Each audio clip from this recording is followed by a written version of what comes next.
কয়েকদিন ধরে দিল্লির রাস্তায় কুকুর নিয়ে বিতর্ক শুরু হয়েছে, কিন্তু সুপ্রিম কোর্টের নতুন রুলিং কি বলেছে? 11ই আগস্ট সুপ্রিম কোর্ট নির্দেশ দিয়েছিল যে দিল্লির সব স্ট্রিট ডগকে শেল্টারে নিয়ে যেতে হবে।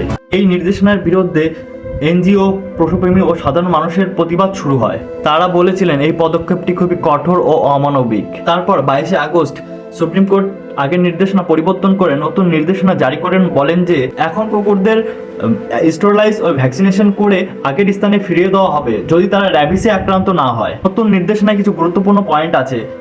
কুকুরদের স্টেরিলাইজ ও ভ্যাকসিনেশন করে তাদের আগের স্থানে ফিরিয়ে দেওয়া হবে। আক্রমণাত্মক বা র্যাবিসে আক্রান্ত কুকুরদের শেল্টারে রাখা হবে, আর কুকুরদের খাওয়ানোর জন্য নির্দিষ্ট স্থান নির্ধারণ করা হবে। দেশের মধ্যে কুকুরদের মানবিকভাবে দেখাশোনার বিষয়ে সচেতন বৃদ্ধি করতে হবে। সুপ্রিম কোর্টের এই নতুন নির্দেশনায় স্বাগত জানিয়েছে এনজিও, পশুপ্রেমী এবং রাজনৈতিক নেতারাও।